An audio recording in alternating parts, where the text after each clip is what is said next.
ফক্সব্রোতে যেন ছোট্ট এক টুকরো স্কটল্যান্ডের জন্ম হয়েছে।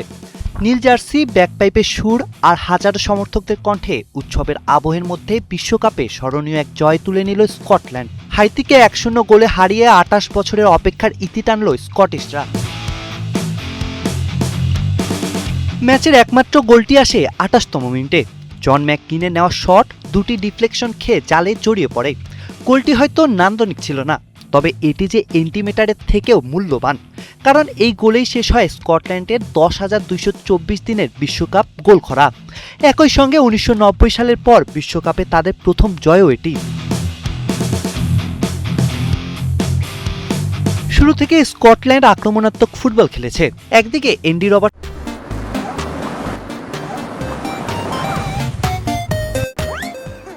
ও ম্যাককিনের সমন্বয় এবং স্কট ম্যাকটোমিনের দারুণ প্রচেষ্টা, অন্যদিকে চে অ্যাডামসের সক্রিয় উপস্থিতি, সব মিলিয়ে হাইতির রক্ষণ বেশ চাপেই ছিল।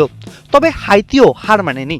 শেষ দিকে কয়েকটি সুবর্ণ সুযোগ তৈরি করলেও সেগুলো কাজে লাগাতে পুরোপুরি ব্যর্থ হয় তারা।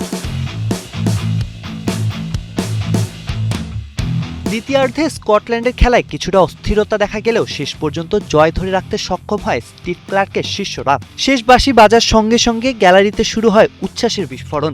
ইয়েস স্যার, আই ক্যান বুগি, এই গানে মুখর হয়ে ওঠে পুরো স্টেডিয়াম। এই খেলায় স্কটদের পারফরমেন্স চোখে পড়ার মতো ছিল না, কিন্তু ইতিহাস গড়ার পথে সবচেয়ে গুরুত্বপূর্ণ এই 3 পয়েন্ট। ব্রাজিল ও মরক্কোর মতো কঠিন প্রতিপক্ষ সামনে থাকলেও আপাতত গ্রুপ সির শীর্ষে বসে স্বপ্ন দেখছে স্কটল্যান্ড। 28 বছরের অপেক্ষার পর এমন রাত তাদের জন্য সত্যি অবিস্মরণীয়। জুবায়ের হোসেন বাপ্পি, কালের কণ্ঠ।